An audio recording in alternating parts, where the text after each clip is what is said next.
नमस्कार, मैं हूँ मिली और हम गणेश पुराण पढ़ रहे हैं। अगर आपको ये चैनल पसंद आता है, आप इसके रेगुलर लिसनर्स हैं, तो कृपया मेरे चैनल को सब्सक्राइब कर दीजिए। अगर आपको पुराण पसंद है, भगवत गीता पसंद है, आप उसके महात्म्य के बारे में जानना चाहते हैं, तो भी आपको ये सारी चीजें मेरे प्लेलिस्ट में मिल जाएगी। साथ ही में मैं काफी सारे व्रतों की कहानियां भी मेरे इसी चैनल पे देती हूँ, तो आप प्लेलिस्ट में जाके व्रतों की कहानियां भी देख सकते हैं। चलिए आज हम देखते हैं गणेश पुराण का 6ठा अध्याय।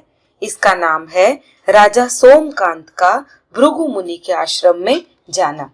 चलिए पढ़ते हैं। सूत जी बोले, सुधर्मा के इस प्रकार के वचन सुन भृगु पुत्र च्यवन ने त्वरा पूर्वक अपना जल से भरा कलश उठाया और पर दुख कातर होने के कारण चुपचाप अपने घर को चले गए। तब भृगु ने विलंब कराने वाले पुत्र से पूछा।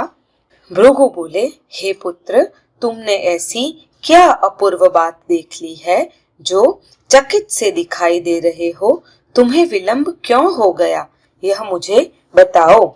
पुत्र बोला, हे मुने, सौराष्ट्र देश में देवपुर नाम से एक विख्यात नगर है। वहां कमल के समान नेत्र वाला सोमकांत नाम का प्रसिद्ध राजा था। उसने बहुत समय तक धर्म पूर्वक प्रजा का पालन करते हुए राज्य किया, परंतु देववश वह दुर्भाग्य को प्राप्त हो गया। हे पिता, वह अपने पुत्र को राज्य देकर पति की आज्ञा मानने वाली अपनी पत्नी सुधर्मा और 2 मंत्रियों सुबल और ज्ञान गम्य के साथ यहाँ आया है। गलित कुंठ से पीड़ित और कीड़ों से युक्त यह राजा भ्रमण करते हुए दुर्गम सरोवर तक आया है। वह ऐसा प्रतीत हो रहा है जैसे गौतम मुनि द्वारा शापित सहस्त्रभग से युक्त इंद्र हो।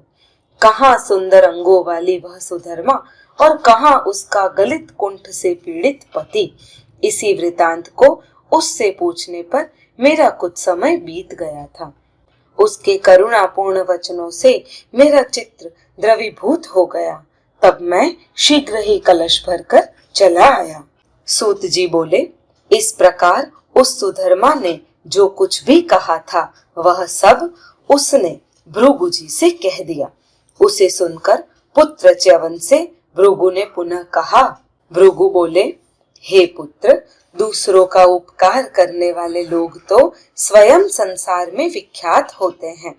वे महाराज सोमकांत धर्मनिष्ठ, पूज्य और सम्मान्य है, अतः उनको ले आओ। मेरी आज्ञा से तुम जाओ और उन सब को शीघ्र ले आओ। मैं उनकी आश्चर्यजनक स्थिति को देखूंगा और उन्हें भी अपना तपोजनित कौतुक दिखाऊंगा। सूत जी बोले, पिता के द्वारा इस प्रकार प्रेरित किए जाने पर सुधर्मा को देखने के लिए उत्सुक करुणानिधि च्यवन शीघ्रता पूर्वक वहां सरोवर के पास गए। उसी समय सुबल और ज्ञान गम्य नाम वाले दोनों अमात्य भी फल और कंद का भार लिए हुए राजा के समीप आ गए। तदंतर उन मुनि पुत्र च्यवन ने सुंदर नेत्रों वाली सुधर्मा से कहा, हे सुव्रते, मेरे पिता आप सबको अपने आश्रम पर बुला रहे हैं।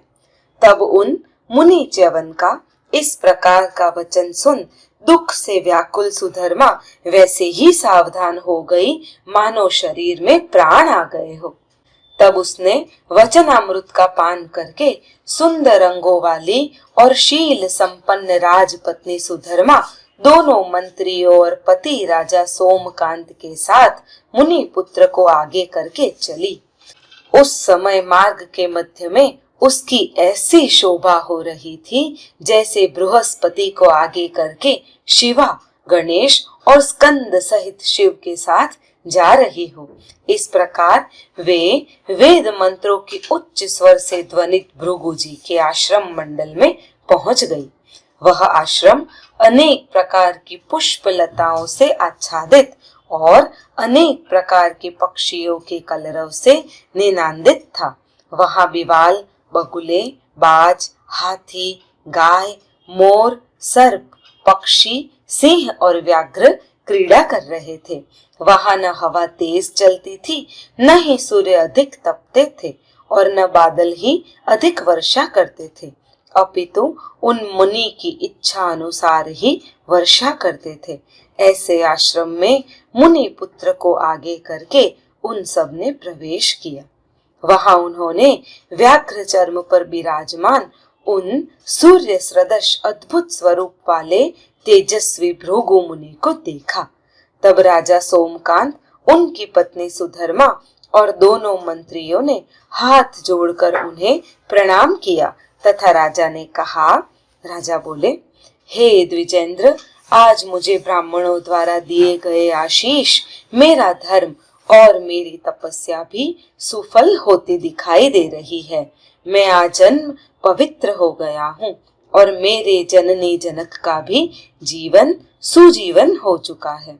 मेरे पूर्वाजित पुण्यों के समूह से इस समय आपका दर्शन हुआ है, जिससे पापों का नाश हो गया है।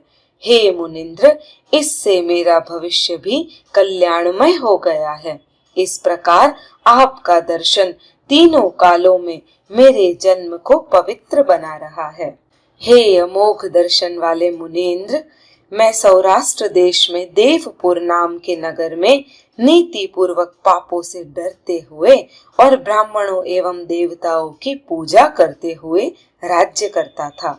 अकस्मात मेरा यह कौन सा उग्रतर और अंतहीन पाप उदित हो गया, जिससे कि मैं इस दुर्दशा को प्राप्त हो गया। मैं इसका किंचित प्रतिकार भी नहीं जानता हूँ। मेरे द्वारा किए जाने वाले उपाय भी अपाय हो जाते हैं, लेकिन आप द्वारा किया गया उपाय ही होगा, ऐसा मुझे लगता है, क्योंकि आपके आश्रम में रहने वाले जन्मजात वैरी भी निर्वैर हो जाते हैं। मैं आपके शरणागत हूँ। सूत जी बोले, उस राजा के इस प्रकार के वचन सुन सद्व्रतों का आचरण करने वाले भृगु मुनि करुणा युक्त होकर ध्यान पूर्वक अवलोकन कर राजा सोमकांत से बोले। भृगु ऋषि बोले, हे राजन, मैं उपाय बताता हूँ, तुम्हें चिंता करना उचित नहीं है। मेरे आश्रम में आने वाले प्राणी दुख नहीं पाते हैं। हे नृपश्रेष्ठ, जन्मांतर में जो तुमने पाप किया है, जिसके कारण तुम इस अवस्था को पहुंच गए हो, वह भी मैं बताऊंगा। आप सब लोग बहुत समय से भूखे हैं, अतः भोजन करें। इस वन से दूसरे वन को जाते रहने के कारण आप सब बहुत अधिक थक गए हैं और आप सबके मुख कांतिहीन हो गए हैं। सूत जी बोले, ऐसा कहकर मुनि ने पहले उनकी उत्तम तेल से मालिश करवाई, फिर स्नान करवाया। तत्पश्चात षड रसों से युक्त अनेक प्रकार के व्यंजनों का भोजन करवाया।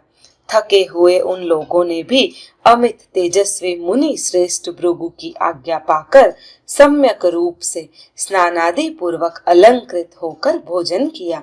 तत्पश्चात दुर्जय चिंता का त्याग कर मुनि द्वारा परिकल्पित कोमल शैयाओं पर वे सब इस प्रकार सो गए मानो अपने राज्य में पहुंच गए हो।